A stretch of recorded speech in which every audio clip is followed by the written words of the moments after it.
Hi, this is Brad Linder with Liliputing, and this is a Rikogmagic MK902 II, which is a small box that you can plug into a TV to run Android apps on a larger screen. It's powered by a Rockchip RK3288 quad-core processor, 2 gigs of RAM, and it's available with 8 gigs or 16 gigs of storage, and it runs Google Android 4.4 out of the box. It has 4 USB ports. You can see that I've got a mouse and a USB flash drive plugged into two on this side. There's an Ethernet jack, SPDIF, HDMI, an AV jack, an external antenna, 2 more USB ports, they're all USB 2.0 ports, 802.11 BGN Wi-Fi, and Bluetooth 4.0. As I mentioned, it's running Android 4.4 KitKat, but it has this sort of special user interface. Under the hood, it's not too hard to see that it's running the full version of Android, and you've got the settings menu, for instance, here that looks pretty much exactly like what you would expect from an Android phone or a tablet. But the app launcher is a little bit more remote control friendly. The device comes with this wireless remote, which has a power button, menu, home, back button, volume, media playback buttons. Don't work in all apps, but they do work in a couple, and then arrow keys and an OK key. So you can use these to navigate by pointing it at the box, and then you can sort of find the app that you want. So for instance, we've got a web browser. It comes with the XBMC Media Center application preloaded, and all applications.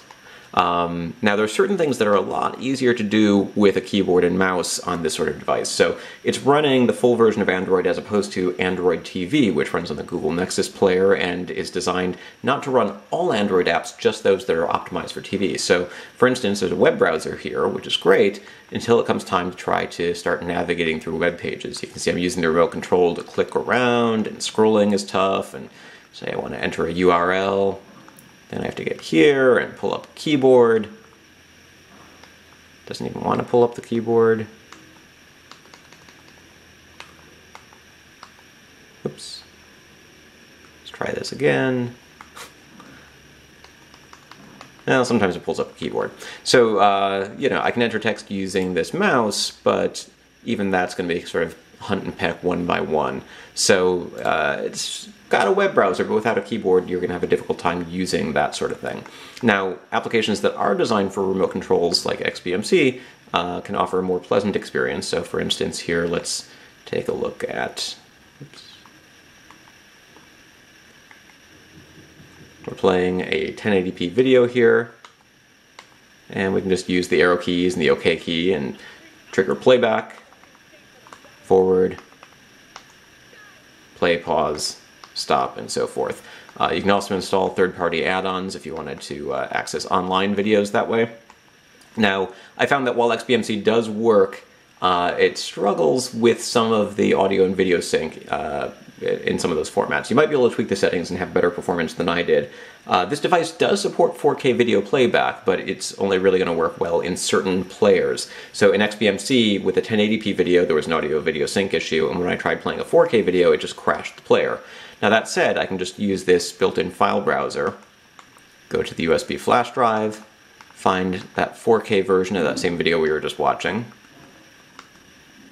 and open it using this video application. Now this is the one that comes preloaded, which also supports the media playback buttons on the remote. So whereas I could only use the arrow keys and the OK key before with XBMC, now I can hit play, pause, and play and pause. So, so that comes in handy. So there are different apps that work differently depending on their configurations with the remote control. So there's that. In terms of overall performance, this is one of the first devices that I've tested that uses the RK3288 processor. It's Rockchip's most powerful CPU. It has an ARM Cortex-A17 design and ARM Mali T764 graphics. And I ran a couple of different benchmarks, including Antutu, and also the Antutu video test here, and it found that it does indeed support most of those video formats that I was mentioning, CF Bench and 3D Mark.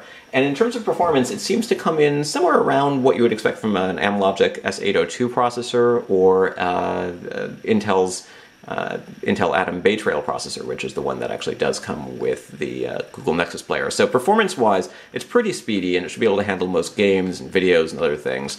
My main complaint with this sort of box is that while it's relatively powerful and versatile, and if you wanted to hack a device and install applications that aren't readily available for Android TV or Roku or something else that's simpler, those things are all nice, but it can be kind of difficult to use, I think, compared to one of those devices, because the remote control doesn't do everything that you might expect it to do. But that said, when you're just using the default video players, when you're using XBMC to maybe access music or lower resolution files where you might not have problems with audio and video sync, it's a decent little device. So that's the Rikogmagic MK902 II, which has support for H.265 video decoding, 4K video support, and a relatively speedy processor, and up to 16 gigs of storage. This is Brad Linder with Liliputing.